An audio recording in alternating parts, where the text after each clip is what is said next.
Welcome back, everybody. My name is Tucker, and in today's video, we're going to be talking about the Minnesota Timberwolves. And unfortunately, we're not going to be talking about them very positively because I think this is a team that often people think of, especially now with D'Angelo Russell being added to the roster, as a team with a really bright future. And I'm just not convinced that that is actually the case, and that will be the argument that I'll be making in today's video. But really quickly before we get started, if you enjoy the NBA, then consider subscribing. I upload basically every single day. Okay, so the Minnesota Timberwolves are an interesting case of how the perception of an NBA team compares to the reality of it, right? Because I think we've kind of continually been caught in this loop with the Timberwolves that they are an up-and-coming team and a good young team and a team that has a great future. And a lot of that revolves around the promise of Karl-Anthony Towns. And then obviously pre-Jimmy Butler trade, it was Karl-Anthony Towns, Zach Lavine, and then Andrew Wiggins when he was still on a rookie contract. And Andrew Wiggins, his first couple of seasons in the league, was scoring the ball extremely well and looked like he was going to be a really, really good player. And maybe that'll still happen, but obviously he is now elsewhere, as is Zach Lavine. Jimmy Butler is no longer there. And the excitement now in Minnesota revolves around still Karl-Anthony Towns, but also this dynamic duo of him along with D'Angelo Russell, who they acquired in the Andrew Wiggins trade. But the problem is there's been very, very little evidence that if Jimmy Butler isn't on the roster, that this is going to be a team that is going to have any kind of significant success. And also very little evidence that Karl-Anthony Towns is a player that is going to provide team success without a lot of other pieces around him. And I don't think that D'Angelo Russell necessarily qualifies as a lot of other pieces around him. So let's really get into this. So the first significant obstacle to this is Russell and Towns, which is a weird statement to make, right? I mean, those are the two best players on the team. You'd think that they would be the thing, the two players carrying this team's success rather than holding them back. And obviously on the court, as long as they play well, they're going to have a pretty large positive impact on the team.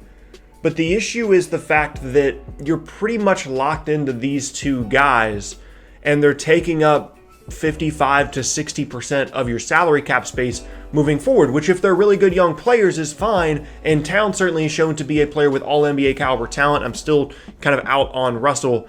But if you're paying two players that much money on a team that didn't even win 20 games pre-suspension of the league this season, then you're hoping that there's going to be some significant growth out of those two players moving forward that is going to then allow you to have team success that is commensurate with paying those two guys that much money.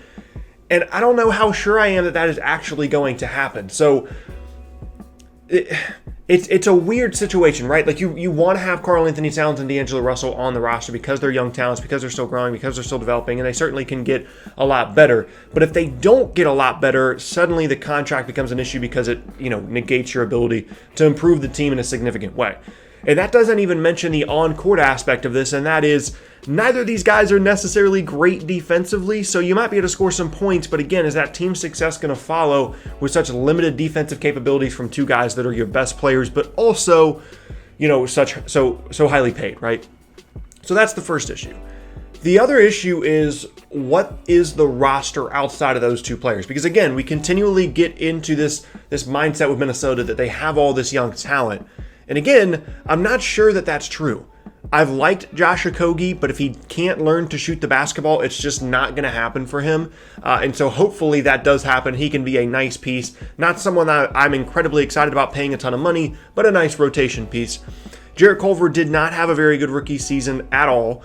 And the track record of players having a rookie season as poor as his relative to his draft position and then turning that around and having a really good career, it's not a great history of players doing that, right? Especially the guard position.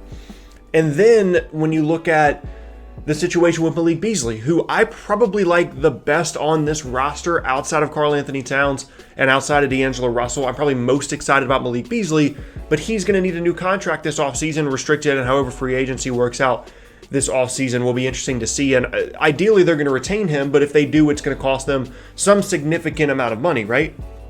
And so if you're adding him and then D'Angelo Russell and then Karl-Anthony Towns together, you're probably taking up at least 70% of your salary cap space. And when you really look at that, is that big three, quote unquote, going to be enough to make this a good team? And I guess my concern here is, and the argument that I'm making against this team having as good of a future as everybody thinks that they will, is that it's very possible that they end up in a situation where they're just stuck and they have big salary young players on the roster that are good but not necessarily outstanding. The supporting cast isn't good enough, and the Western Conference is just extremely tough, and they're a 10 or an 11 seed for multiple years in a row, and that leads to potentially moving some pieces around, trying to, create a better supporting cast, which could continue to mortgage their future and lose future assets, making their future even worse. Or they have to eventually trade away Karl-Anthony Towns, which just resets the entire thing. And it just constantly becomes an issue for this team as it relates to the salary cap situation and how good they may or may not be. And to this point, I still haven't mentioned the fact that their pick for next season, their draft pick for 2021, is more than likely going to end up in Golden State. So outside of this pick that they have this season, their options for improving their roster, salary cap wise, free agency wise, trading, and in the draft is very, very limited, right? So how is that a team that is expected to have some kind of great future when you're considering the very, very limited assets that they have currently on the roster? So there's certainly like a positive side that you could take to this, right? Where it's, they have Karl-Anthony Towns locked up for the next couple of seasons. Even if he gets unhappy, they at least have the leverage to make a trade. D'Angelo Russell is still just 24 years old, as is Karl-Anthony Towns. There's some significant improvement that can occur there. And even though, yes, the contracts are high, there's a lot of teams that would probably like to have those guys on their roster, right? Especially Cat, maybe a little bit less D'Angelo Russell. And there's a positive aspect of this in which you say Josh Okogie could be something, Jarrett Culver could still be something, Malik Beasley could still be something. This is still a roster that has a bright future. I understand that positive mindset and looking at it that way. But for me personally, I'm just not really there. And maybe you could make the case that if this team was in the Eastern Conference rather than the West, the mindset would be completely different, because it's going to be so difficult to get some kind of positive momentum going with such a young group until they make the postseason, and that's going to be a really tough task in the West. And maybe you could look at them potentially as a playoff team next year, but with so many defensive flaws, I find that unlikely in a conference as difficult as the West.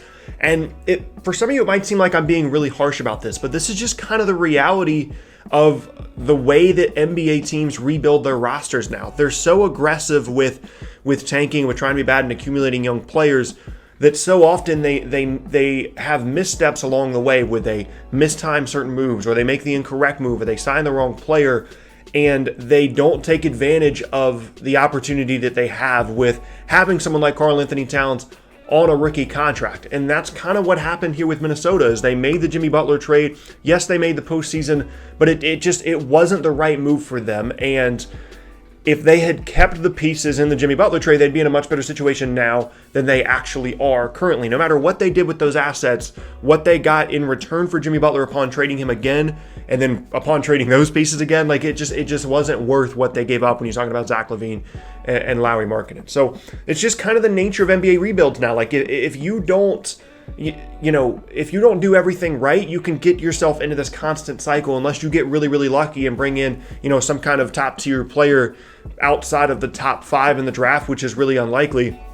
It can be really tough to rebuild because everybody is so aggressive, and as soon as you draft a player like Karl-Anthony Towns, the clock is ticking on how good your team can actually be, because you have to bring in really good players while he's still on the rookie deal, re-sign all those guys, and then you can be an expensive team because you've got all of your good players already. And that's kind of the model of NBA rebuilds, and it's the correct thing to do, but it puts a lot of emphasis on making sure that your front office is making the correct moves, whether it be salary cap wise, free agency wise, or trade wise.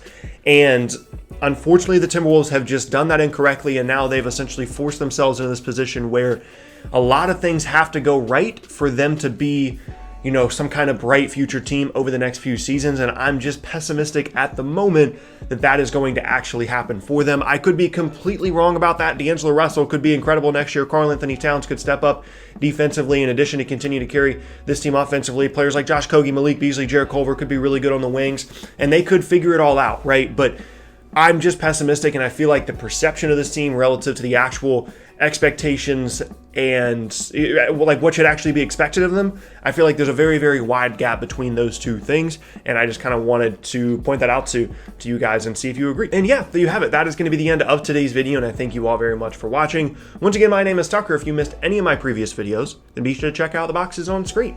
Thanks again, and I'll see you all next time.